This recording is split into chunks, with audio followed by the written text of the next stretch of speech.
Colmeiapodcast.com.br apresenta Verifica, o podcast da Lupa, a primeira agência de fact-checking do Brasil. Olá, bom dia, boa tarde, boa noite, boa madrugada, não importa qual é o horário que você está escolhendo para ouvir, o Verifica, podcast de verificação da agência Lupa. Bem-vindo ao nosso 13º episódio desta primeira temporada. Você já sabe que o Verifica é o primeiro podcast em língua portuguesa a discutir desinformação e esclarecer boatos que circulam em redes sociais. Eu sou Natália Leal, sou diretora de conteúdo da agência Lupa e quem me acompanha nessa jornada mais uma vez, como sempre, é o nosso diretor de estratégias e negócios, Gilberto Scofield Jr. Tudo bem? Fala, guria, tudo bem? E olá para você aí que ouve Verifica, visita o site e nos acompanha nas redes sociais da Lupa. A Lupa, você sabe, é a primeira agência de checagem de fatos do Brasil. E eu vou filosofar com a guria aqui, né, Nath? Como a política é um terreno mega fértil à desinformação, você não concorda? Pois é, Gil, ainda mais nesse cenário tão inflamado como a gente vem vivendo aí nos últimos tempos, né? Pois é. O programa hoje esclarece uma série de informações falsas ligadas ao tabuleiro político nacional. Desde um suposto empréstimo do jatinho do Luciano Huck ao ex-presidente Lula, até a suspensão das contas do vereador Carlos Bolsonaro nas redes sociais, que teria sido determinada pelo ministro do Supremo, Gilmar Mendes. Aliás, o ministro Gilmar Mendes é um alvo recorrente de memes e de informações falsas, É verdade. né? E por falar em Supremo Tribunal Federal, a gente também esclarece a informação de que o Alexandre Nardoni, condenado a 30 anos de prisão por matar a filha Isabela em 2008, seria solto com base na decisão do STF que proíbe a prisão antes de todos os recursos judiciais serem esgotados. Tem uma mistureba, né? Tem sempre, né? Muito curioso o que acontece, né? E o Verifica tem mais, hein?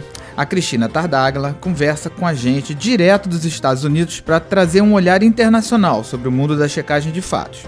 A Cris é fundadora da Lupa e atual diretora adjunta da International Fact-Checking Network, a IFCN.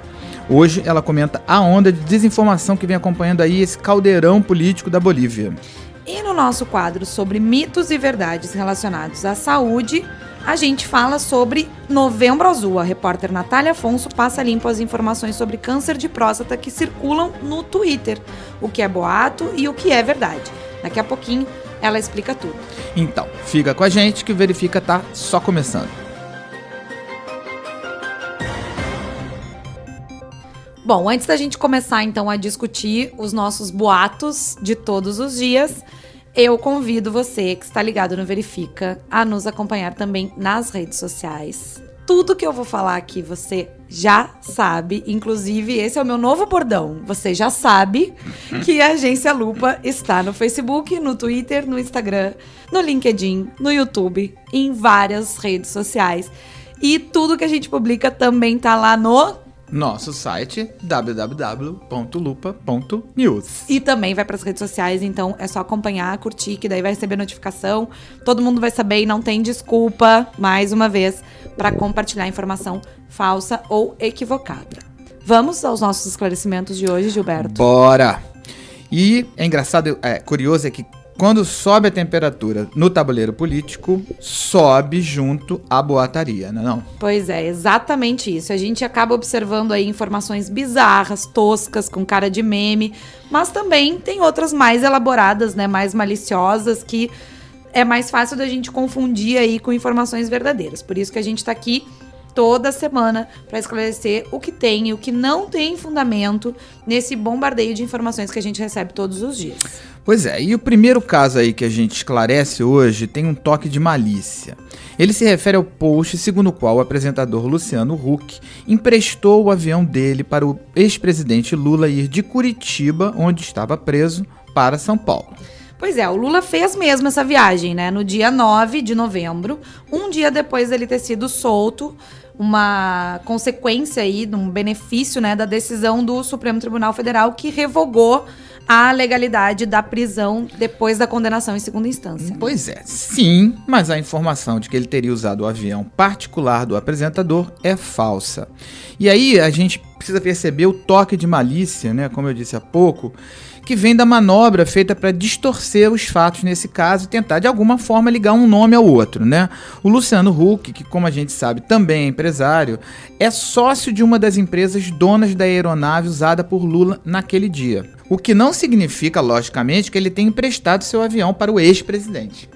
Exatamente. O serviço de transporte que o Lula usou, né, foi contratado de uma empresa que usa a aeronave do Luciano Huck para táxi aéreo. De verdade, é um pouco complexo, né?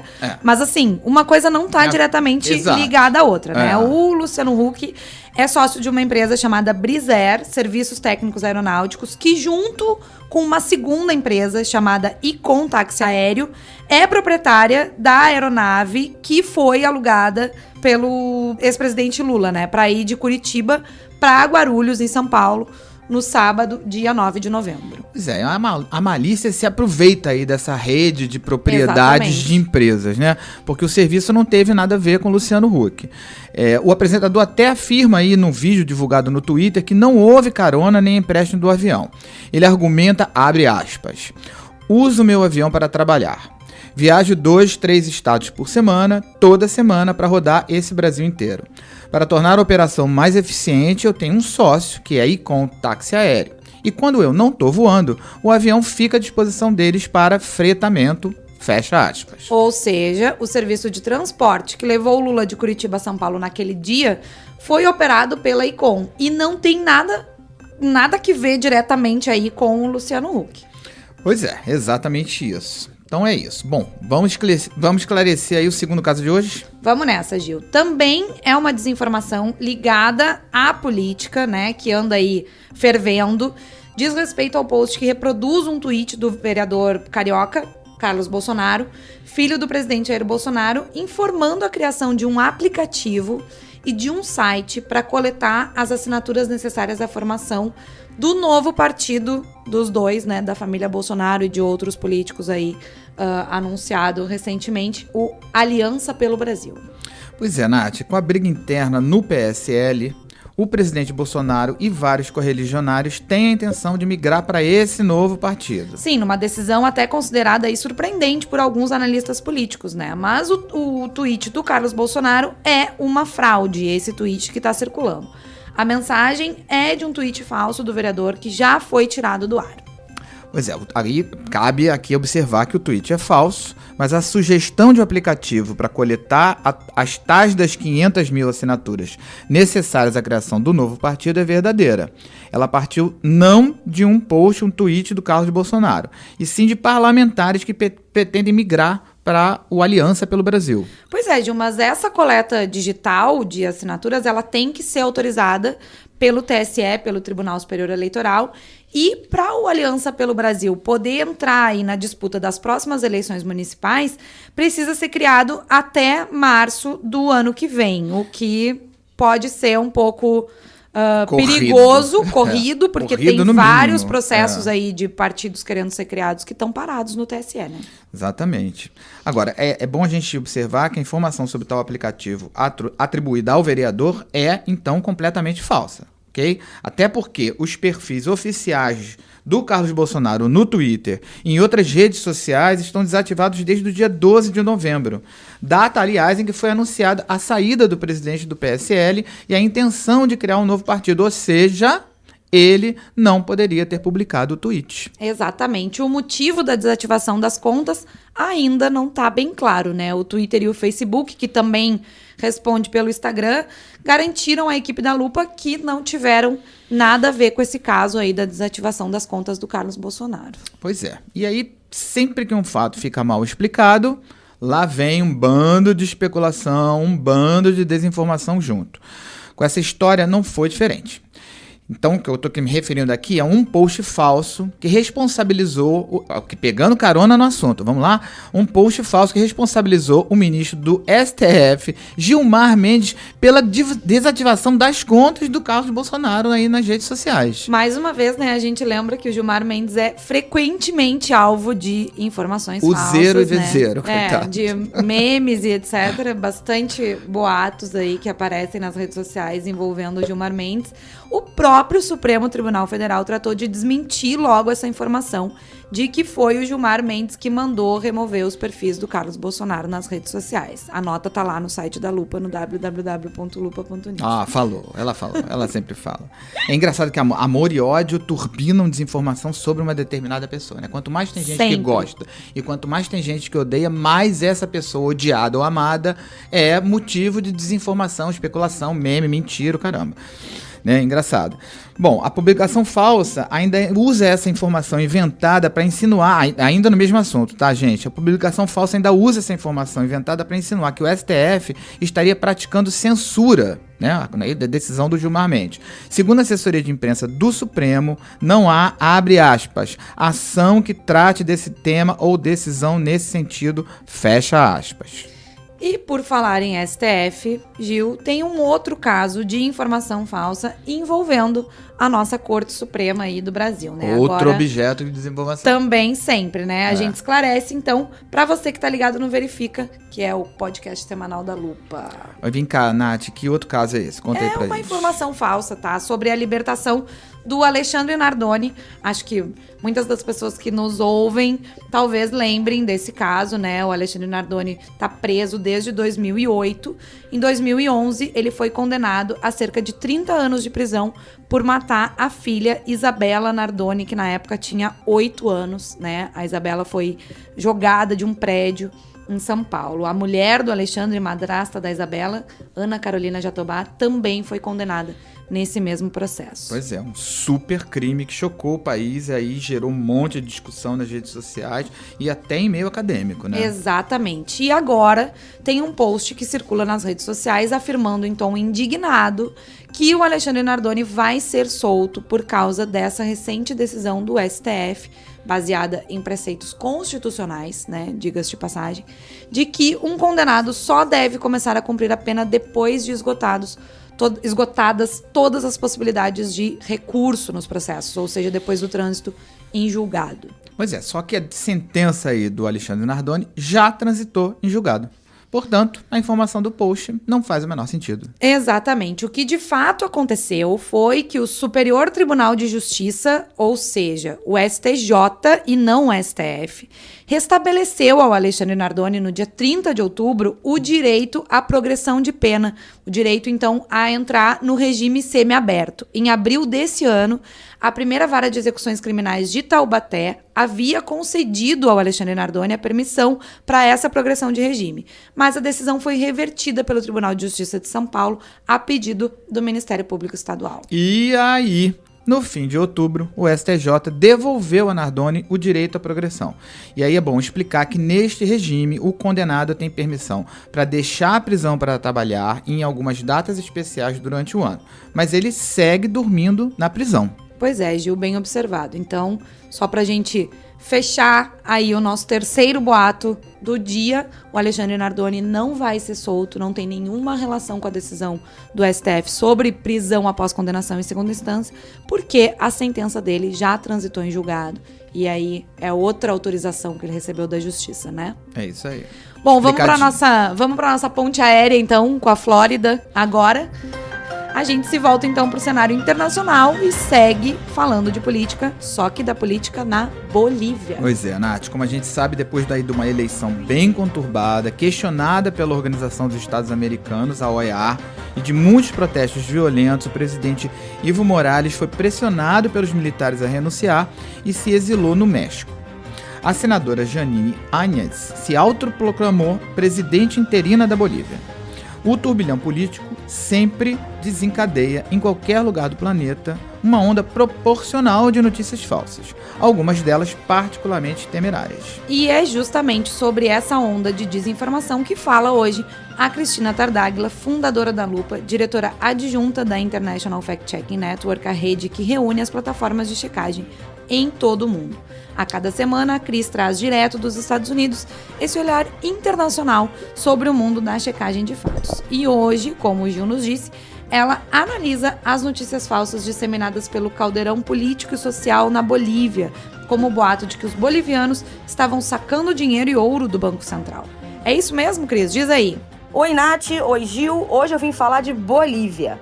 é que separar os fatos das mentiras para aquelas bandas tem sido cada vez mais difícil, e eu queria chamar a atenção dos nossos ouvintes para 2 plataformas de checagem que ainda são novatas, mas estão fazendo um bom trabalho. É o Chequeia Bolívia e o Bolívia Verifica. Gente, para recapitular o que está acontecendo na Bolívia, depois de vários protestos violentos nas ruas e depois de uma eleição complicada que acabou elegendo o Evo Morales, que era o presidente há vários anos, a gente assistiu, inclusive pela televisão também, a interferência do exército boliviano e a convocação de uma nova eleição e depois a saída do presidente Evo Morales para um asilo no México. E a autoproclamada posse da senadora Jeanine Áñez como presidente interina da Bolívia. Bom, isso aí fez com que por 48 horas, mais ou menos, a Bolívia ficasse sem nenhum presidente, sem nenhum líder no poder executivo. E aí vocês podem imaginar que teve espaço suficiente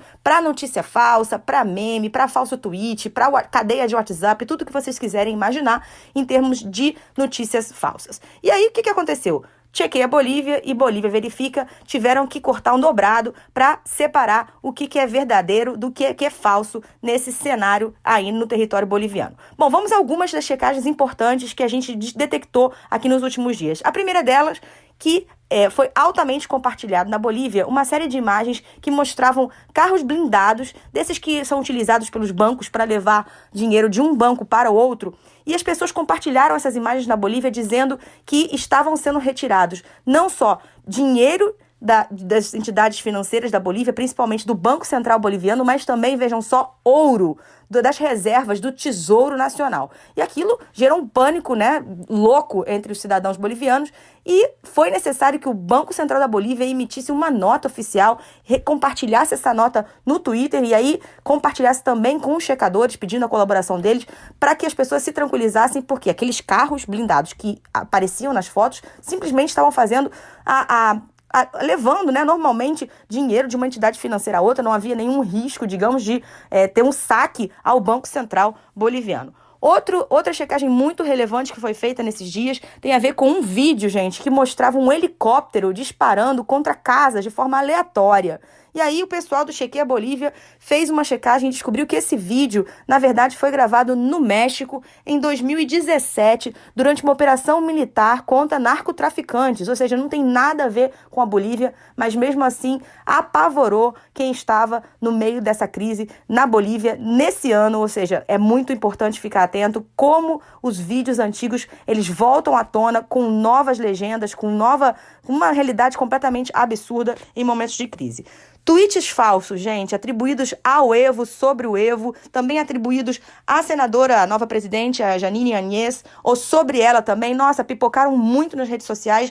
Tem alguns deles que eu separei aqui, são muito interessantes. Por exemplo, é falso o tweet em que o Evo celebra a posse da Jeanine Áñez. Ele tem dito e repetido que ele é contra a autoproclamação da presidente. Também é falso que a Jeanine Áñez disse nas redes sociais que as cidades bolivianas não deveriam abrigar indígenas, ou seja, uma crítica aí bem forte, nada politicamente correta. Isso é falso, não existe nenhum registro real de que ela tenha dito isso. Também agora, e uma coisa interessante que foi classificada aí como verdadeiro pelo Bolívia Verifica, pra gente encerrar a coluna de hoje, é que sim, existe um tweet feito pelo Evo Morales em maio de 2016, dizendo que quem foge de um país, na verdade, é um criminoso, confesso, E obviamente que ele não estava falando dele mesmo, e aí o Bolívia Verifica faz essa contextualização. Ele estava falando de um jornalista argentino, mas a gente sabe como são as redes sociais, se aproveitam de qualquer postagem feita pelos políticos para usar contra eles. É importante a gente sempre fazer a verificação e contextualizar. Nath e Gil, fica um beijo bem grande para todos os nossos ouvintes e para vocês também, e até a próxima semana. Maravilha, Cris. Thanks! Bom, chegou a vez do nosso quadro semanal sobre os mitos e verdades na área da saúde. Hoje esse quadro está especial. No espírito do Novembro Azul, a repórter Natália Afonso explica o que tem de verdadeiro e falso nas informações publicadas no Twitter sobre o câncer de próstata. Esse é o segundo tipo de câncer mais comum em homens acima de 50 anos, atrás somente do câncer de pele. Chega mais, Natália, diz aí. Oi, Nath. Oi, Gil. Pois é, gente, uma das informações incorretas é de que o câncer de próstata seria o mais comum entre os homens. Mas, na verdade, o mais comum, como o Gil acabou de falar aqui pra gente, é o câncer de pele não melanoma, que já foi diagnosticado em aproximadamente 85 mil homens no Brasil. Pois é, Nath, mas a incidência do câncer de próstata também é bastante alta, né? Sim, é bem alta. O Instituto Nacional do Câncer, o INCA, constatou quase 70 mil casos de câncer de próstata no ano passado. E esse também é o segundo tipo de câncer que mais mata os homens. Teve cerca de 15 mil mortes registradas no Brasil em 2017, segundo os dados do Ministério da Saúde. O tipo de câncer mais letal entre os homens são os tumores malignos no trato respiratório, ou seja, a traqueia, nos brônquios e nos pulmões. Mas vem cá, em relação a essas estatísticas, tem um post que eu achei meio estranho. Diz que negros têm mais chance de desenvolver câncer de próstata. Mas é isso aí, Gil. Um estudo da Universidade de Bristol, em 2008, mostrou que os negros tinham um risco de 3 vezes maior de sofrer esse tipo de problema do que homens brancos. E esse dado também consta no site do Instituto Vencer o Câncer. E tem uma explicação pra isso, Nath? Por quê? Então, Nath, ainda não se sabe a razão exata dessa propensão aí dos homens negros a desenvolver a doença. Enquanto no resto da população o câncer de próstata ocorre mais a partir dos 50 anos, entre os negros o risco começa aos 40 anos. Por isso, a gente vai lembrar aqui que é sempre recomendável realizar os exames periódicos a partir dessa idade. Muito bem, Natália fazendo aqui utilidade pública. Sempre. E a incidência da doença parece que aumenta com a idade, é isso? Isso, Gil. Segundo o Ministério da Saúde, o grupo etário que mais morreu de câncer de próstata em 2017 foi os de homens com mais de 80 anos. Teve aí mais de 6 mil mortes. E tem um outro post no Twitter, Nath, que me chamou bastante atenção, porque ele diz que o Zika vírus inibe a proliferação de células do câncer de próstata. Isso faz algum sentido? Faz sentido, sim. A informação, ela parece estranha, mas ela é verdadeira. E esse é de um estudo recente da Universidade Estadual de Campinas, que foi coordenada pelo professor Rodrigo Ramos, que comprovou que o vírus da Zika é capaz de inibir a proliferação aí das células de câncer de próstata. Depois de 48 horas, a amostra em contato com o vírus apresentou um crescimento 50% menor do que as amostras que não tiveram contato. Caramba, bem curioso, né? Bom, tomara então que as pesquisas aí levem a novas e melhores formas de prevenir e tratar o câncer de próstata e outros tipos de doença e outros tipos de melanoma também, né? É isso aí. A gente também espera que as pessoas se informem bem antes sobre a doença, se vacinando de boatos sempre nocivos a uma vida saudável. Sentiu ali, né? Aham, gosto desse trocadilho. Trocadilhozinho safado. Bom trocadilho. Mas, enfim. Bom, a gente também espera que a galera se conscientize sobre a importância dos exames periódicos. Quanto mais cedo os riscos são identificados, maiores são as chances de prevenir ou de tratar com sucesso o câncer de próstata e outras doenças, tá? E amigos, não deixe que certa masculinidade frágil os impeça de fazer um exame de próstata, pelo amor. Exatamente. Maravilha. Gil dando uma aula de conscientização. É isso. E a minha xará querida aí dando uma aula de saúde, inclusive vestindo azul hoje, Sim. no clima do Novembro Azul mais homenagem. impossível, né? Vocês dois. Teu também parece um pouco azul. É preto, né? Xadrez. Não, Aí não vou acho dizer, que é azul não vou marinho. dizer que preto e branco parece azul, porque não parece.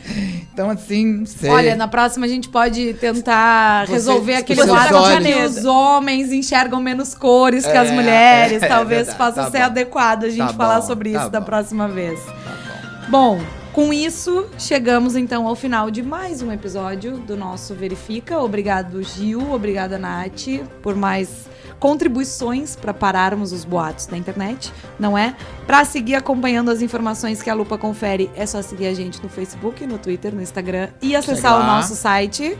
www.lupa.news. E se tiver uma sugestão de checagem, só escrever pra gente no lupa@lupa.news. A produção e a reportagem do Verifica são da equipe da Agência Lupa e o roteiro e a edição ficam por conta dos nossos parceiros do Colmeia Podcast. Na próxima semana, a gente tá de volta para falar mais sobre os conteúdos falsos e prevenir vocês da desinformação. Uma ótima semana para você. Um beijo. Tchau. É isso aí, gente. Olha, boa semana pra todo mundo e até semana que vem. Tchau, tchau. Verifica, o podcast da Lupa, a primeira agência de fact-checking do Brasil. Uma produção colmeiapodcast.com.br. Colmeia Podcast, o rádio do seu tempo.